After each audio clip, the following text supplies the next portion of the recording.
म्हातारपणात महागडी बनारसी साडी नेसून ओठांवर लिपस्टिक लावून फिरायला चालला आहात का? लाज वाटत नाही का म्हातारे आहात तुम्ही? ह्या वयामध्ये तुम्ही सुती साडी नेसायला हवी. जरा तुमच्या वयाच्या म्हाताऱ्या बायकांकडे बघा.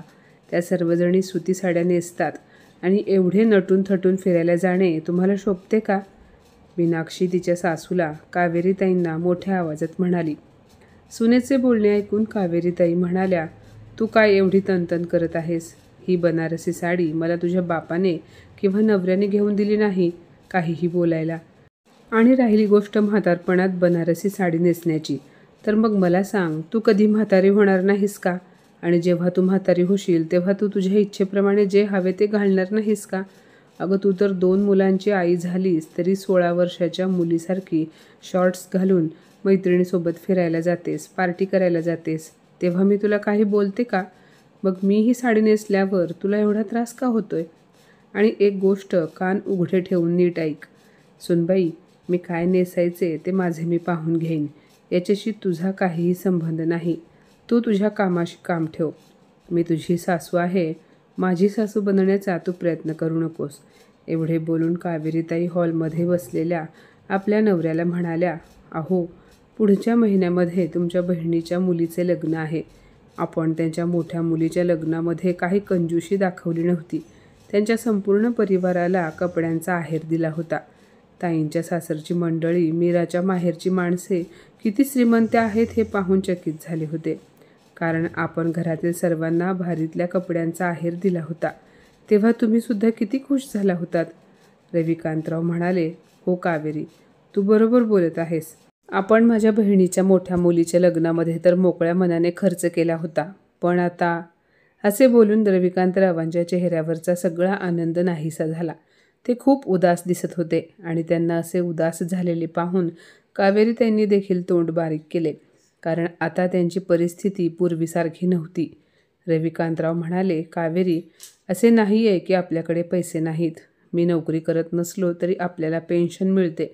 पण जेव्हापासून विजयचे लग्न झाले आहे तेव्हा आपल्याला आपल्याच पेन्शनचे पैसे विजय आणि मीनाक्षीला विचारून खर्च करावे लागत आहेत. कावेरीताई म्हणाल्या, बरोबर आहे.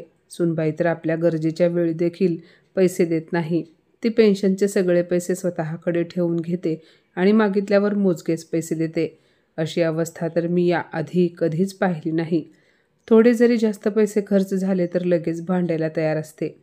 मुलगासुद्धा तिच्या हातावर हात मारतोय. तो फक्त बायकोच्या तालावर नाचत असतो. काय चूक आहे आणि काय बरोबर हे देखील पाहत नाही.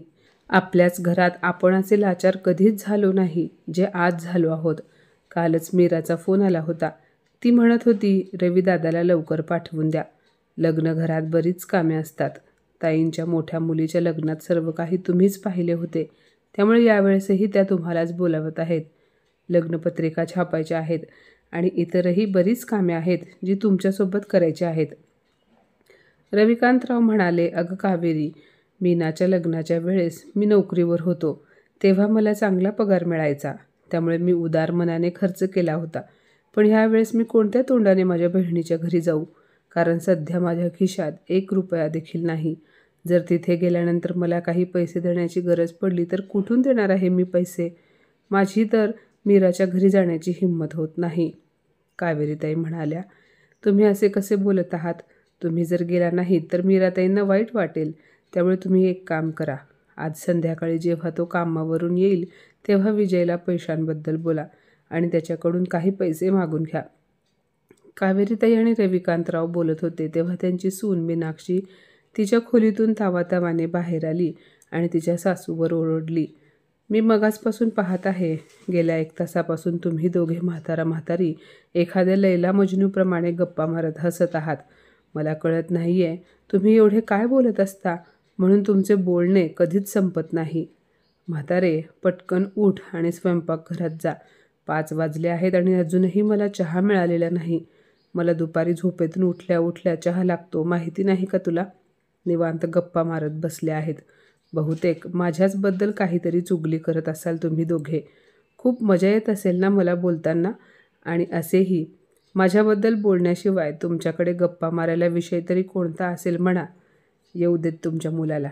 ते आले की तुमची सगळी नाटकं सांगते त्यांना.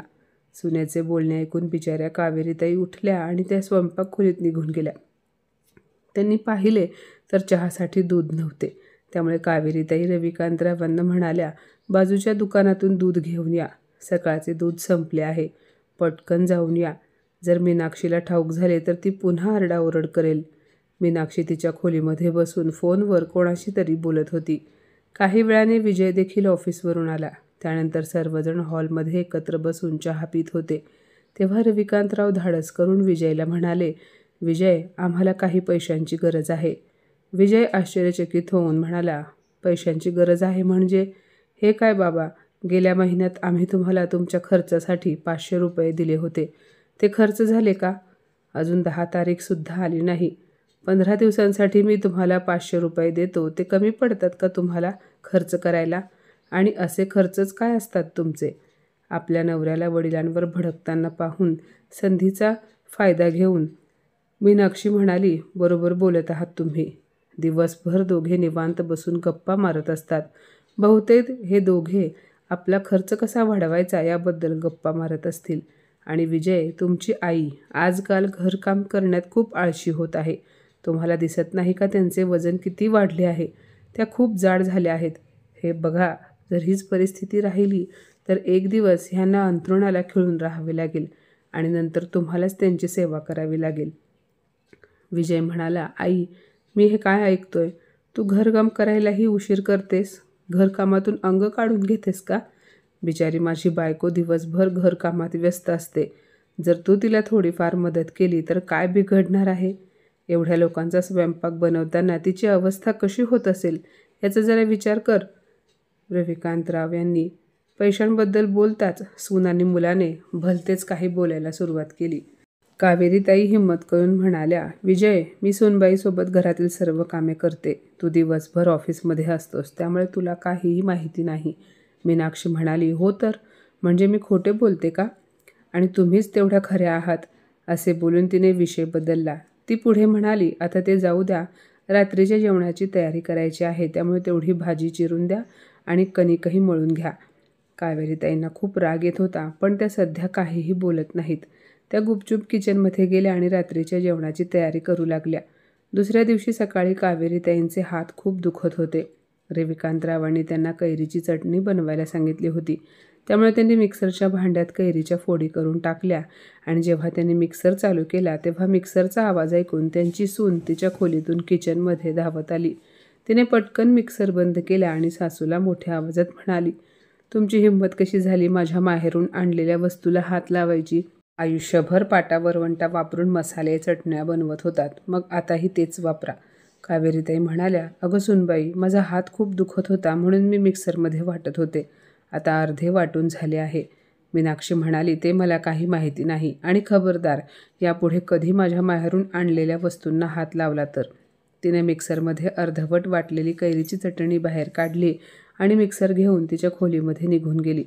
सुनेचे वागणे पाहून कावेरीताई चकित झाल्या. किचनमध्ये उभ्या राहून अर्धवट वाटलेल्या कैरीच्या चटणीकडे पाहून त्यांच्या डोळ्यात पाणी आले. त्यांना सुनेला खूप काही ऐकवावेसे वाटत होते, पण त्या तिच्या पुढे तोंड उघडू शकत नव्हत्या. कावेरीताईंनी अपमानाचा घोट गिळला. दुसऱ्या दिवशी कावेरीताईंना पुन्हा एकदा त्यांच्या नणंदेचा फोन आला आणि त्या म्हणाल्या, वहिनी, आज संध्याकाळपर्यंत दादाला पाठवून दे. लग्नाचा बस्ता भरायला जायचे आहे. दादाला या सर्व गोष्टींची माहिती आहे आणि खूप सारे लोक त्यांच्या ओळखीचे आहेत. कावेरीताई ठीक आहे म्हणाल्या. फोन ठेवल्यानंतर कावेरीताई रविकांतरावांना म्हणाल्या, मला आपल्या सुनेचे आणि मुलाचे वागणे अजिबात आवडत नाही. मला सांगा, कोणी आपल्या आईवडिलांना अशी वागणूक देते का? एकतर आपले पैसे हिसकावून घेतात आणि वरून तेच पैसे आपण खर्चासाठी मागितले तर आपल्याला 4 गोष्टी ऐकवतात, काहीही बोलतात. हा कुठला न्याय आहे? तुम्ही त्यांना काही का बोलत नाही? हे पहा, आता मला काही सहन होत नाही. आपल्याला काहीतरी असे करावे लागेल जेणेकरून आपण आपल्या स्वतःच्या घरात शांततेत राहू शकू. एकतर घरात मोलकरणीप्रमाणे काम करून सुद्धा त्या दोघांची बोलणी खावी लागतात. मला सांगा, आता आपण दोघे आपल्याच घरात एकत्र बसून बोलू शकत नाही का? मीनाक्षीला त्याचाही त्रास होतो. स्वतः मात्र सुट्टीच्या दिवशी 12 वाजेपर्यंत झोपते. तेव्हा त्यांचा नाश्ता, स्वयंपाक सर्व काही मीच करते. तरीही मी तिला शब्दाने काही बोलत नाही. रविकांतराव म्हणाले, अगं कावेरी, नाराज होऊ नकोस. माझा एक जवळचा मित्र आहे, त्याच्याकडून मी काही उसने पैसे घेईन. कावेरीताईंनी नणंदेचा फोन व्यवस्थित कट केला नव्हता आणि त्यामुळे मीराताईंनी आपल्या भावाचे आणि भाऊजेचे सर्व बोलणे ऐकले होते. त्यानंतर काही वेळाने फोन कट करून त्यांनी पुन्हा एकदा फोन लावला आणि रडवेल्या आवाजात म्हणाल्या, वहिनी, तुम्ही दोघे एवढे काही सहन करत आहात आणि मला ह्याबद्दल काही सांगितले नाही. वहिनी, तुम्ही फक्त दादाला पाठवून द्या. पैसे घेऊन येण्याची काही गरज नाही. माझ्या नवऱ्याला चांगल्या पगाराची नोकरी आहे, त्यामुळे घरात पैशांची काही कमतरता नाही. दादा माझा मोठा भाऊ आहे, त्यामुळे मी लग्न कार्याच्या वेळी नेहमी त्याला विचारून सगळी कामे केली आहेत.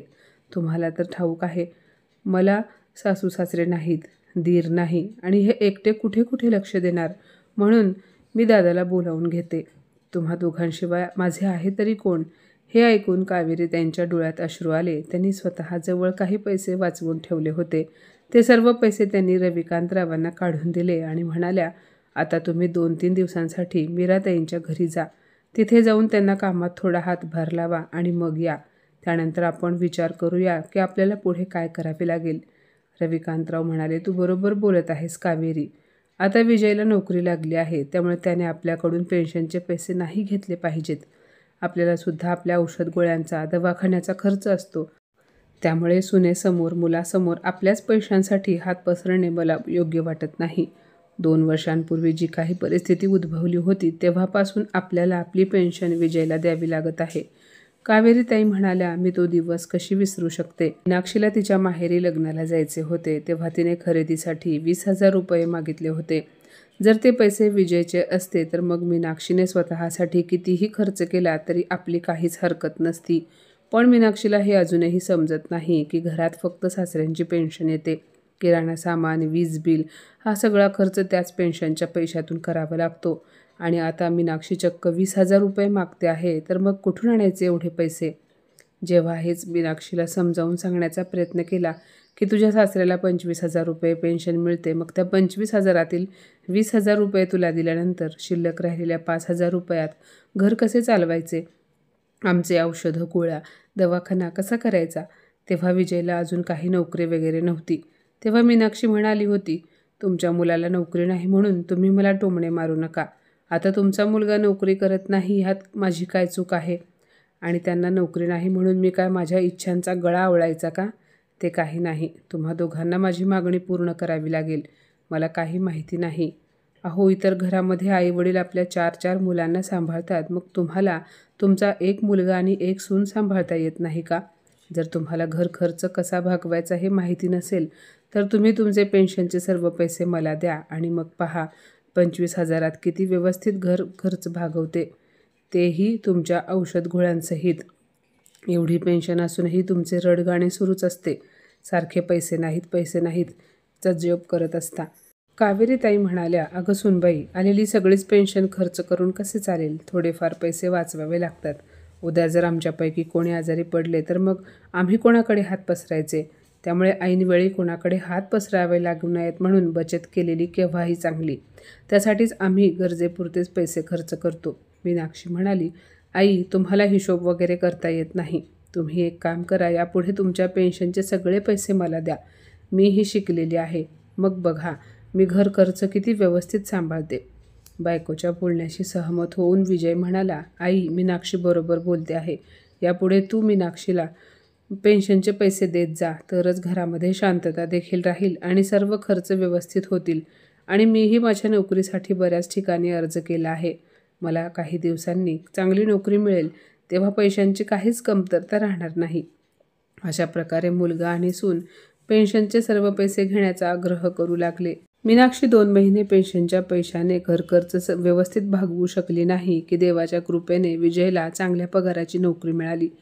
विजयला नोकरी लागून 6 महिने झाल्यानंतर आम्ही विचार केला की आता मुलगा आमच्याकडून पेन्शनचे पैसे घेणार नाही. पण हे काय आहे, तो आमचे पैसे परत करायचे नावच घेत नव्हता. तो स्वतः बँकेत जाऊन पेन्शनचे पैसे काढत होता. एके दिवशी मी विजय आणि मीनाक्षीला म्हणाले, विजय, आता तुला नोकरी लागली आहे, त्यामुळे आमच्या पेन्शनचे पैसे वापरू नकोस. आम्हाला सुद्धा पैशांची गरज भासते. तेव्हा विजय रागाने म्हणाला, काय गरज आहे तुम्हाला पेन्शनच्या पैशांची? तुमच्याच पेन्शनने घर खर्च चालतो. आता आम्ही तुमच्यासोबत राहतोय म्हटल्यावर तुम्हाला खर्च तर करावाच लागेल.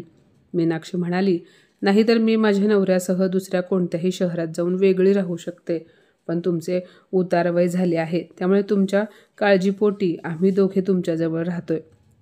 कावेरीताईंना हे चांगलेच समजले होते की ते दोघे आमची काळजी घेण्यासाठी किंवा आम्ही वृद्ध आहोत म्हणून आमच्यासोबत राहत नाहीत, तर आमच्यासोबत राहण्यातच त्यांचा फायदा आहे. कारण त्यांचे सर्व पैसे वाचतात, सगळा खर्च आम्ही करतो, म्हणून तर आमच्यासोबत राहत आहेत. जर आमच्यासोबत राहून त्यांना काही फायदा होत नसता तर सून आणि मुलगा खूप आधीच हे घर सोडून गेले असते. कावेरीताई म्हणाल्या, मीनाक्षी, मी घरातील खर्चांबद्दल बोलत नाही, पण काही पैसे आम्हाला स्वतःच्या खर्चासाठी सुद्धा हवे असतात. मीनाक्षी म्हणाली, ठीक आहे, जर तुम्हाला स्वखर्चासाठी पैशांची गरज लागेल तर आम्ही तुम्हाला दर महिन्याला 1,000 रुपये देऊ, पण त्यापेक्षा जास्त अपेक्षा करू नका. आणि तुमच्या मुलाला नोकरी लागली आहे म्हणून तुम्ही हा विचार करू नका की आता आम्ही तुमच्या पेन्शनचे पैसे तुम्हाला परत देऊ. आम्हालाही 2 मुले आहेत, त्यामुळे त्यांच्या भविष्यासाठी सुद्धा पैसे साठवावे लागतील. आणि अशा प्रकारे सुनेने आम्हाला आमच्या पेन्शनचे पैसे देण्यास नकार दिला. आणि आता जेव्हा आम्ही आमच्या खर्चाबद्दल बोलतो किंवा सुनेला किंवा मुलाला पैसे मागतो, तेव्हा ते आम्हाला फटकारतात की तुम्ही आता म्हातारपणात या पैशांचे काय करणार आहात. या घराच्या सर्व जबाबदाऱ्या आमच्या आहेत, त्यामुळे पैशांचा हिशोबसुद्धा आम्हीच पाहू. तुम्ही फक्त घरामध्ये आरामात राहून 2 वेळचे जेवण करा आणि आम्हाला शांततेने जगू द्या. हे सर्व कावेरीताईंना जसेच्या तसे आठवत होते. त्यांनी घड्याळाकडे पाहिले आणि म्हणाल्या, अहो हे काय, तुम्हाला निघायला उशीर होईल. तुम्हाला मीराताईंच्या घरी जायला निघायला हवे. जे काही होईल ते आपण नंतर पाहू. 6 दिवसांनी रविकांतराव त्यांच्या बहिणीच्या घरून परत आले. आज महिन्याची 30 तारीख होती आणि लग्नाला फक्त 10 दिवस उरले होते. 2 दिवसांनी विजय बँकेत गेला आणि तो वडिलांच्या पेन्शन खात्यातून पैसे काढण्याचा प्रयत्न करू लागला. पण त्याला वडिलांच्या खात्यातून पैसे काढता येत नाहीत. त्याने 2-3 वेळा प्रयत्न केला आणि मग वैतागून तो बँक मॅनेजरकडे गेला आणि म्हणाला, मॅनेजर साहेब, मी दरमहा ह्या खात्यातून 25,000 पेन्शनचे पैसे काढण्यासाठी येतोय, पण यावेळी पैसे काढता येत नाहीत. काय प्रॉब्लेम झालाय कोणास ठाऊक, एकदा तुम्ही चेक करून सांगाल का? बँक मॅनेजरने सर्व तपशील तपासून पाहिला आणि म्हणाले की हे खाते बंद झाले आहे. काल ह्या खात्यात ज्या व्यक्तीची पेन्शन जमा झाली होती त्याने येऊन हे खाते बंद केले आहे आणि दुसरे खाते उघडले आहे. यापुढे पेन्शनचे सर्व पैसे नवीन खात्यात जमा होतील आणि मी त्यांची वैयक्तिक माहिती तुमच्यासोबत शेअर करू शकत नाही. त्यांनी मला हे कोणालाही सांगण्यास मनाई केली आहे. हे ऐकून विजयला भयंकर राग आला. तो रागाने लाल झाला होता. काही वेळाने घरी गेला. घरी आल्यावर तो त्याच्या आईवडिलांवर चिडून मोठ्या आवाजात म्हणाला, बाबा, तुम्ही काल बँकेत गेला होतात. काय गरज होती वेगळे खाते उघडण्याची? तुम्हीच स्लिपवरती सही करून देत होतात आणि तुमच्या परवानगीनेच मी बँकेत जाऊन पैसे काढायचो. मग तुम्हाला वेगळे खाते उघडण्याची गरज का भासली? ज्या खात्यात नेहमी पेन्शन जमा होत होती ते खाते तुम्ही बंद का केले? रविकांतराव म्हणाले, बेटा, गरज पडली म्हणूनच मी नवीन खाते उघडले. यापुढे मी तुला माझ्या पेन्शनचे पैसे देणार नाही आणि घर खर्चाचे म्हणशील तर मी तुला घर खर्चासाठी दरमहा 10,000 रुपये देत राहीन. त्यातून किराणा सामान आणि विजेचे बिल देईन, पण इतर जे काही खर्च असतील ते तुला करावे लागतील. हे घरही तुझेच आहे आणि तू आणि तुझी बायको ह्याच घरात राहता हे विसरू नका. आमच्याकडे पेन्शन असूनही आम्ही नवरा बायको गेल्या 1 वर्षापासून 5-10 रुपयांसाठी देखील तुमच्यावर अवलंबून आहोत. माझ्या कष्टाचे हक्काचे पैसे मागण्यासाठी आम्हाला तुमच्यापुढे हात पसरावे लागत होते, तरी देखील तुमच्यापैकी एकाला देखील आमची थोडीशीही दया आली नाही. खरे तर तुम्हीच खूप खर्च करता, बाहेर जाता, पार्ट्या करता, मग तुम्हाला पैसे वाचवण्याची गरज वाटत नाही का? आणि जर आम्ही आमच्याच हक्काच्या पैशातून थोडासा खर्च केला तर तुमच्या पोटात का दुखते? मीनाक्षी म्हणाली, वा बाबा, असे कुठे असते का? मग मी तर म्हणते की जर एकाच घरात राहून प्रत्येकाला वेगवेगळा खर्च करावा लागत असेल तर तुम्ही एक काम करा. तुम्ही दोघे हे घर सोडून कुठेही निघून जा आणि वेगळी चूल मांडा. इथे आमच्यासोबत राहण्याची गरज नाही. आम्ही आमचा सर्व खर्च भागवू. तुम्हाला काय वाटते, जर तुम्ही आम्हाला पैसे दिले नाहीत तर आम्ही उपाशी मरणार आहोत का? ह्यावेळेस कावेरीताई सुनेचे बोलणे ऐकून शांत बसल्या नाहीत. त्या म्हणाल्या, आम्हाला घराबाहेर निघून वेगळी चूल मांडण्याची काही गरज नाही. कदाचित तू विसरत आहेस की ज्या घरामध्ये तू राहतेस ते घरसुद्धा आमचे आहे. हे घर माझ्या नवऱ्याच्या कष्टाच्या पैशांनी बांधले आहे आणि जर तुला वेगळी चूल मांडण्याची खूपच आवड आहे तर आधी ह्या घराबाहेर कुठेही भाड्याने घर घेऊन राहा. आमचे काही म्हणणे नाही. तसेही तू आम्हाला नेहमीच धमकी देतेस की आता माझ्या नवऱ्याला नोकरी लागली आहे, आम्ही कोणत्याही शहरामध्ये जाऊन आरामात राहू शकतो. तुमच्या म्हातारीमुळे आम्ही इथे राहत आहोत, तर मग आता मीच तुला सांगते, तू आमची काळजी करू नकोस. दोघेही माझ्या घराबाहेर निघा. तुमच्या मनाला वाटेल तिकडे जाऊन राहा. आम्ही तुम्हाला डिस्टर्ब करायला येणार नाही आणि तुम्हीही आम्हाला त्रास द्यायला येऊ नका. चला पटकन तुमचे सामान भरायला घ्या आणि आम्ही आमचे घर सोडून कुठेही जाणार नाही. कावेरीताईंनी बोलायला सुरुवात केली. ह्यावेळी त्या अजिबात गप्प बसल्या नाहीत. त्यांचे बोलणे ऐकून मीनाक्षीच्या पायाखालची जमीन सरकली. सासू सासरे असाही दिवस दाखवू शकतील हा विचार मीनाक्षीने कधीच केला नव्हता. मग काय, विजय आणि मीनाक्षीची बोलतीच बंद झाली. कारण आता तर एकतर हातातून सासू सासऱ्यांची पेन्शन निघून गेली आणि दुसरे म्हणजे आता सासू सासऱ्याने त्या दोघांना घराबाहेरचा रस्ता दाखवला होता. दोघे नवरा बायको एकमेकांचे तोंड पाहत राहिले, कारण दोघांनाही ही गोष्ट व्यवस्थित ठाऊक होती. जर हे घर सोडून गेले तर त्यांना वेगळे घर घेऊन राहावे लागेल, ज्याचे त्यांना दरमहा भाडे द्यावे लागेल, लाईटचे बिल द्यावे लागेल, खाण्यापिण्याचा खर्च स्वतःलाच करावा लागेल. ह्या आधी सासऱ्याच्या पेन्शनवर ऐश करता येत होती. स्वतःचे पैसे जसेच्या तसे साठवून ठेवता येत होते. पण आता जर वेगळे राहायला गेलो तर सगळा खर्च स्वतःच्या पैशातून करावा लागेल. ह्या विचाराने विजय आणि मीनाक्षीच्या चेहऱ्यावर 12 वाजले होते. त्या दोघांच्या मनामध्ये काय विचार सुरू आहेत त्याचा कावेरीताई आणि रविकांतरावांना चांगलाच अंदाज आला होता. रविकांतराव आपल्या पत्नीला म्हणाले, कावेरी, मी बँकेतून पेन्शनचे पैसे आणायला चाललो आहे. तोपर्यंत तू तयार राहा. आजच आपण दोघे मीराताईंच्या मुलीच्या लग्नाची खरेदी करायला जाऊया. आज त्यांना विजय किंवा मीनाक्षी थांबवू शकत नव्हते. काही वेळाने रविकांतराव आणि कावेरीताई लग्नाची सगळी खरेदी करून घरी आले. तेव्हा रविकांतराव विजयला म्हणाले, विजय, तुझ्या आत्याच्या मुलीचे लग्न आहे, त्यामुळे आम्ही दोघेही लग्नाला चाललो आहोत. तोपर्यंत तुम्ही पुढे काय करणार आहात हे विचार करून सांगा. काही वेळाने जशा कावेरीताई त्यांच्या खोलीतून महागडी बनारसी साडी नेसून बाहेर आल्या, तेव्हा मीनाक्षी त्यांना पाहून बडबड करू लागली. ती म्हणाली, म्हातारपणात बनारसी साडी नेसून फिरायला चालला आहात? तेव्हा कावेरीताई म्हणाल्या, ही साडी मला तुझ्या बापाने किंवा नवऱ्याने घेऊन दिली नाही, त्यामुळे चुकूनसुद्धा मला असे काही बोलण्याची चूक करू नकोस आणि माझी सासू बनण्याचा प्रयत्नही करू नकोस. आणि हो, जे फरमान तुला तुझ्या सासऱ्यांनी ऐकवले आहे त्याबद्दल विचार कर. रविकांतराव आणि कावेरीताई दोघेही तयार होऊन लग्नाला निघून गेले. पण आता विजय वडिलांच्या निर्णयाने पार गोंधळलेला होता. दुसऱ्या दिवशी आईवडील घरी आले तेव्हा विजय रविकांतरावांना म्हणाला, बाबा, आमच्याकडून चूक झाली. यापुढे मीही घरातील खर्चांना हातभार लावतो. अजून माझ्या दोन्ही मुलांचे शिक्षण बाकी आहे. आम्ही जर हे घर सोडून गेलो तर माझी अवस्था खूप वाईट होईल. त्यामुळे प्लीज आम्हाला घराबाहेर काढू नका. मीनाक्षी देखील म्हणाली, आई बाबा, मलाही माफ करा. यापुढे मी तुम्हा दोघांना कसलाच त्रास देणार नाही. तेव्हा रविकांतराव आणि कावेरीताईंनी एकमेकांकडे पाहिले. रविकांतराव म्हणाले, ठीक आहे, केवळ मी तुम्हाला माझ्या नातवंडामुळे इथे राहण्याची परवानगी देतो आहे. आता कावेरीताई आणि रविकांतराव स्वतःच्या घरामध्ये अगदी स्वाभिमानाने राहत आहेत. मित्रांनो, जर आपण वृद्ध आईवडिलांवर खूप बंधने लादली, प्रत्येक छोट्या गोष्टींच्या खर्चासाठी त्यांना बोटे दाखवली, त्यांच्या असहाय्यतेचा फायदा घेतला, तर आईवडिलांनी असे कठोर निर्णय घेणे गरजेचे आहे. तरच त्यांना म्हातारपणी स्वाभिमानाने जगता येईल. बरोबर ना? तर माझ्या मित्रमैत्रिणींनो, आजची ही कथा तुम्हाला कशी वाटली कमेंटमध्ये नक्की सांगा आणि अशाच नवनवीन कथा ऐकण्यासाठी प्रज्ञा मराठी स्टोरीजला नक्की सबस्क्राईब करा. धन्यवाद.